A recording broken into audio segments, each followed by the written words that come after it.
2 about how my stepmom got with my boyfriend. So like I said, I invited my boyfriend to this party that my dad hosts every year, and he starts talking to Carol, which I was super happy about because I wanted him to get along with my family. Well, during the party, him and Carol go missing for like half an hour, and there were a ton of people there, and my dad's house was big as fuck. So I was like, okay, maybe he got lost. So finally I find him, and then I asked him where he had been. Then he said that he went to the bathroom, which was extremely weird because I had already showed him where the bathrooms were on the first floor whenever he came to the party. So I was like, whatever. And then Carol came downstairs, but I didn't really think anything of it. Fast forward, I was on my way home from this tutoring class. My friend was driving me because I didn't have a car. Well, we get home and we hear loud moaning noises all the way outside, and I see Paul's car in my driveway. And I was like, well, it can't be my dad because he's out of town.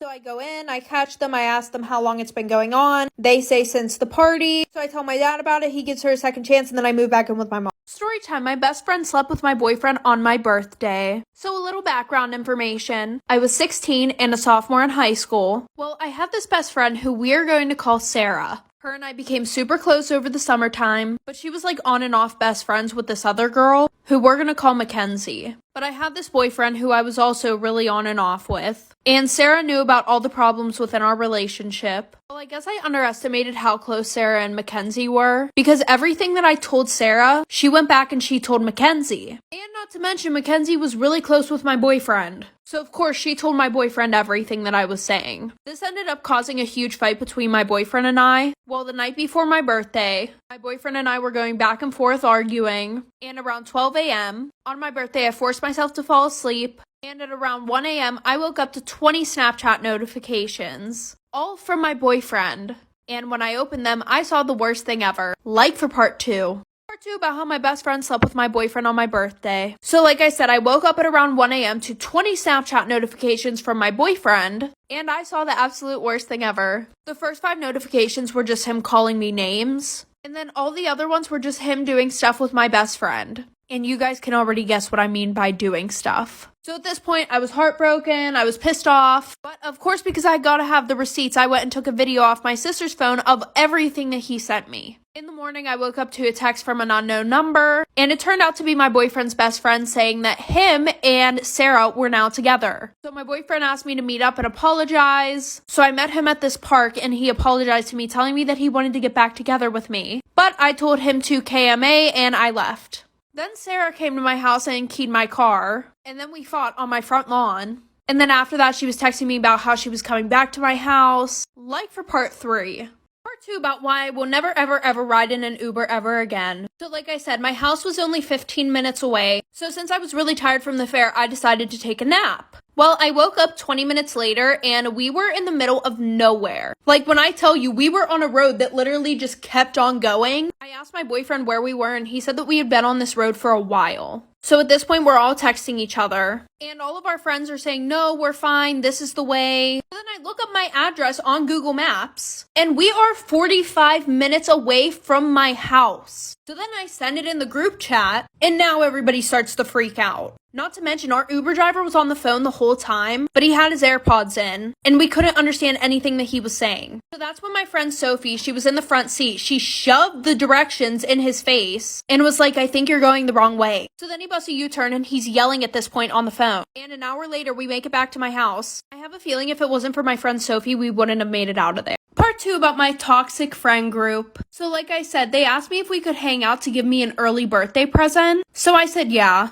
And Emily had a pool at her house, so they asked me if I wanted to go over there. And of course I said yeah, it was summertime and it was hot outside. Well, when I got there, they asked me to order the pizza and they said that I had to pay for it. So I said yeah, because they were my besties at the time. So I used some of my birthday money to pay for the pizza for all of us. And when I got back to Emily's house, they were all already in the pool. So I was kind of mad. 1, because they didn't go with me, and 2, they were just hanging out without me. So we're sitting there eating the pizza. And then after, all 3 of them get in the pool and they start taking pictures with each other, not even asking me to be in any pictures. So at that point, I was so annoyed. I was just like, you guys are being so rude. And Emily's like, what are you talking about? We didn't even do anything. And then, of course, Stacy and Savannah agreed. So I was like, 1, you didn't even ask me to be in any pictures and you made me pay for the pizza for all of us. And she was like, you're ugly. We didn't want you in the pictures. So I threw the pizza away and went. Part 2 about how I was almost kidnapped. So like I said, she starts to talk to me and ask me super personal questions, and I'm being vague about everything that I possibly can be. So I go in, I use the restroom after my mom, we grab some snacks, and then she follows us around the whole store, and she didn't even use the bathroom. So we leave the store and we saw the car that she got out of, and it was parked right next to our car, when originally it was parked all the way across the parking lot. And I'm guessing the man who she was on FaceTime with was in the car, and he was sitting right where my car door was. So my mom and I decide to walk around a little bit, and this lady is just following behind us the whole time. So we call my dad, who was across the street at another store. We told him about the situation, so he comes and picks us up, and then he sees the car pick the lady up,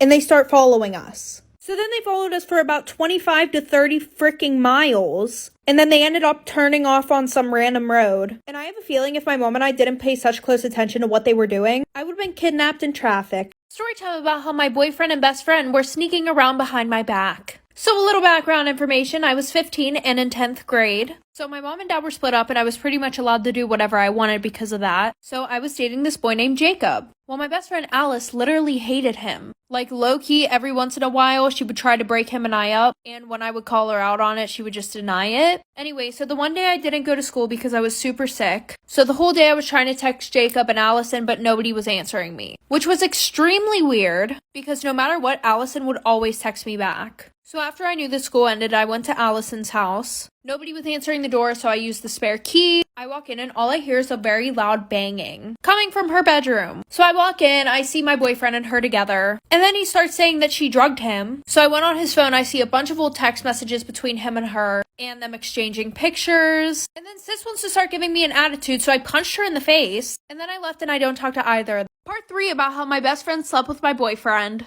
So like I said, she came to my house and she keyed my car. And I caught her, so I went outside. We fought on my front lawn. After she left, she kept sending me messages saying that she was coming back to my house so we could fight again. But she was blocked, so I didn't get any of the messages. And then my ex came to my house and brought me flowers. And this was all in a span of one day. So because it was my birthday party, my cousins were at my house, and I already told them everything that happened. So they went outside, and they fought him. Well, then I ended up sending all the videos to his parents, her parents, his siblings, aunts, uncles, cousins who loved me. Then I also decided to take legal action, and I sent the cops all of the screenshots of Sarah harassing me. And my sister got a video of us fighting, so I sent that to them too. Well, since she was 18 and I literally just turned 16, she got 3 months in county jail for minor harassment and minor physical altercations. So in the end, I think I won. Part 3 about how my boyfriend proposed to another girl right in front of me. I know this is late, but better late than never. So like I said, we left, I went back to her house, and my boyfriend has the audacity to text me, "I'll just meet you guys at the airport." So my best friend's like, "What do you want to do? Do you want to go beat him up?" Of course I said no, so I told her and her boyfriend to just go to the airport while I figured out what I was going to do, and to not say a word. Which was hard for my best friend because she was confrontational as fuck. So I texted my boyfriend saying that I was sick and I just wasn't going to go to the Bahamas with them, when in reality I was packing up our whole house, leaving him with only his clothes and his shoes. So I put all the stuff in storage and I just decided to move back to my mom's house. And yes, this was in a span of a few days. So the whole time that he was gone, I was acting like everything was okay. On the last day of the trip, I sent him a text saying that I knew about everything. And I said I never wanted to hear from him again and I never wanted him to see the kids again. And he took that quite literally. I never got a text back. Well, 4 months after all this happened, I soon find out that he got a new house in North Carolina with his new wife and they have a daughter on the way. Story time about the worst day of my life. So a little background information. I was 16 at the time, and I was either in 8th grade or 9th grade, but I really don't remember. And I had this boyfriend who we are going to call Cameron. We had been dating for 3 years, but before him and I got together, we were best friends. Well, I also was in a friend group with myself, Amber, and this girl named Sky. Now, I wouldn't really call Sky a pick-me girl. She was more of a jealous best friend. For example, the one day we went shopping for dresses, and I picked this one out that I really liked and that looked super good on me. Amber was like, "OMG, you look so beautiful." And then Sky, she was like, "That dress is ugly and it makes you look fat." Well, after that, I told her I didn't care what she said and that I was going to get the dress anyways. Well, she didn't like the fact that I wasn't going to listen to her, so she didn't talk to me for 2 whole weeks. And then after, she texted me saying that she forgives me, even though I didn't apologize, but okay. Well then, me being stupid, I introduced her to my boyfriend. Bad idea, like for part 2.